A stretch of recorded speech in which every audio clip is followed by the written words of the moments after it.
एक छोटे से गांव में कुमार सोहन रहता था।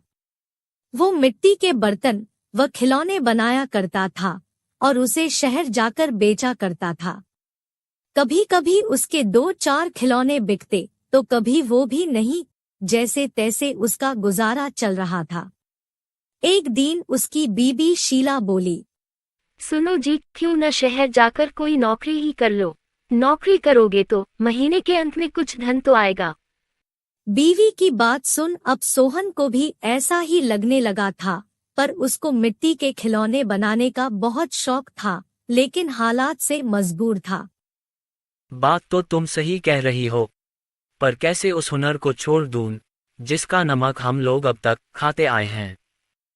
मैं जानती हूँ आप बहुत मेहनत और लगन से खिलौने बनाते हो, पर बाजार में बिक्री ना होने से अब हमारा गुजारा नहीं होता। अब तो यह हालत हो गई है कि रसोई में अन्न का एक दाना भी नहीं बचा। ठीक है, मैं कल सुबह ही शहर जाकर कोई न कोई नौकरी तलाश करता हूँ। अगले दिन वो शहर के लिए रवाना हो गया और एक व्यापारी के पास वह नौकरी करने लगा। सोहन वहां नौकरी करता तो जरूर था, पर उसका मन अभी भी अपने चाक और मिट्टी के खिलौनों में ही रहता था। समय बीतता गया। एक दिन शहर में जहां वह काम करता था, उस मालिक के घर पर उसके बेटे निखिल का जन्मदिन था। सब महंगे महंगे तोहफे लेकर आए। सोहन ने सोचा, क्यों ना मैं मिट्टी का खिलौना बनाऊं और बच्चे के लिए लेकर जाऊं, वैसे भी हम गरीबों का तोहफा कौन देखता है। यह सोचकर वह मिट्टी का खिलौना बनाया और बनाकर जन्मदिन पर ले गया। जब दावत खत्म हुई तो निखिल की नजर उस मिट्टी के खिलौने पर पड़ी। उसे वो हाथ में उठा लिया और खुश होकर और भी बच्चों को दिखाने लगा। खिलौना सभी बच्चों को बहुत पसंद आया और जिद करने लगे कि उनको भी वैसा ही खिलौना चाहिए। यह सब देख सभी मेहमान एक दूसरे की तरफ देखने लगे और एक ही बात पूछने लगे, अरे वाह, इतना शानदार तोहफा कौन लाया है?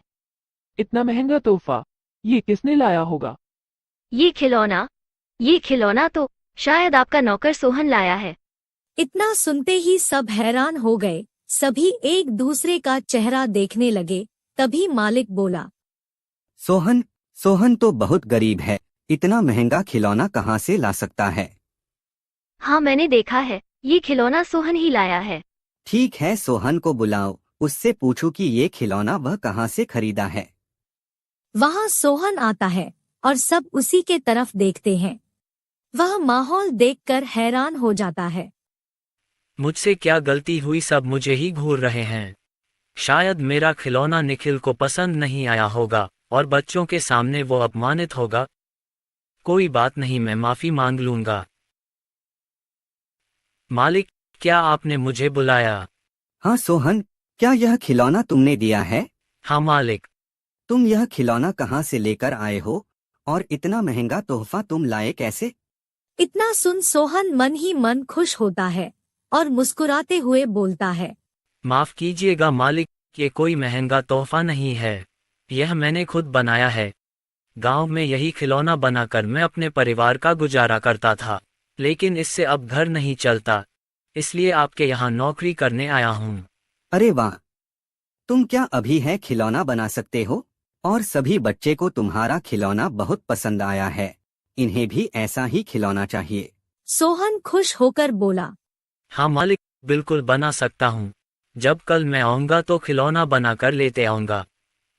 अगले दिन सोहन ने शानदार रंग बिरंगे खिलौने बना कर दिए। यह देख मालिक ने सोचा, क्यों ना मैं खिलौने का भी व्यापार करूं। वह अपने बीवी से बोला, सुनीता, सोहन खिलौना बहुत अच्छा बनाता है, उसे खिलौना बनवाकर शहर में उसका भी व्यापार कर लें। उसे सोहन को उसके मनपसंद का काम भी मिल जाएगा और उससे अच्छी तनख्वाह भी मिल जाएगी, साथ ही साथ एक मोटी रकम हम भी कमा लेंगे। ये तो अच्छा विचार है जी। यह सोच मालिक ने सोहन को खिलौना बनाने के काम पर लगा दिया और बदले में हर महीने अच्छी खासी तनख्वाह देने लगा और रहने को घर भी दिया। यह सब पाकर सोहन और उसका परिवार बहुत खुश हो गया और सोहन को उसके मनपसंद का काम भी मिल गया। दोनों हंसी खुशी रहने लगे।